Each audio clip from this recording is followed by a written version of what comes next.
गुरु चरणांना स्पर्श केला की अहंकार नाहीसा होतो आणि आत्मा शुद्ध व्हायला सुरुवात होते.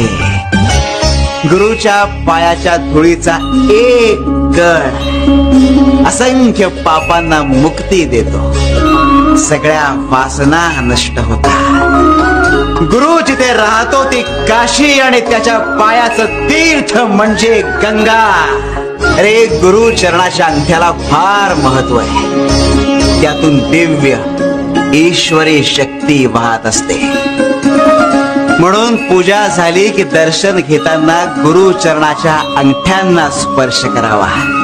अरे वाद्य पूजा जरी दिसताना गुरु सेवा दिसली तरी वास्तवात ती भक्ताच्या भल्या करताच असते.